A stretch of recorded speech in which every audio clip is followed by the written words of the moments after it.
అంబేద్కర్ కోనసీమ జిల్లా అమలాపురంలో 8వ రాష్ట్ర వడ్రంగి ఆవిర్భావ దినోత్సవ సభ జరిగింది. ఈ కార్యక్రమానికి ముఖ్య అతిథిగా రాష్ట్ర కార్మిక శాఖ మంత్రి వాసంశెట్టి సుభాష్ హాజరయ్యారు.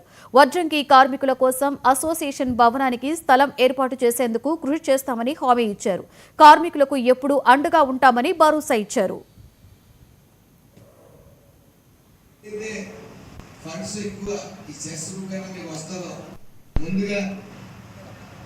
ఇంకా ఎక్కువ వచ్చే ప్రయత్నం మేము చేస్తా ఉన్నాం.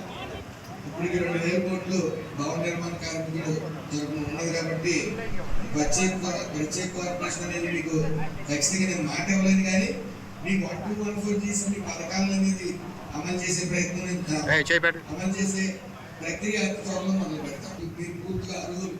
ఎందుకంటే ఇక్కడ వర్కులు చేస్తూ బయట వాళ్ళకి ఇస్తే ఇక్కడ ఉపాధి కోల్పోతాం కాబట్టి మళ్ళీ మీరు ఆర్జీ నాకు ఇవ్వండి. నేను స్వయంగా క్యాబినెట్లో సీఎం గారికి ఇవ్వడం జరుగుతుంది.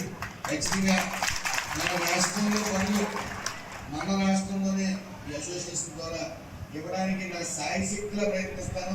అది నేను పైకి కూడా మీ వాయిస్ తీసుకెళ్తాను మాటిస్తూ ఉన్నాను. అదేవిధంగా చాలా ముఖ్యమైన విషయం, మీ చేతులు అయితే కోల్పోతూ ఉన్నారు, ఏళ్ళు కానీ చేతులు కానీ, అవన్నీ నాకు పూర్తి క్లారిటీ లేదు. ఎందుకంటే ఇప్పుడు వరకు ఈఎస్ఐ ఇంప్లిమెంట్ అవ్వాలంటే ఓనర్ వర్కర్ రిలేషన్షిప్ ఉండాలి. ఏదైతే ఫండ్స్ ఎక్కువ ఈ సెస్ రూపంలో మీకు వస్తుందో ముందుగా ఇంకా ఎక్కువ వచ్చే ప్రయత్నం మేము చేస్తా ఉన్నాం.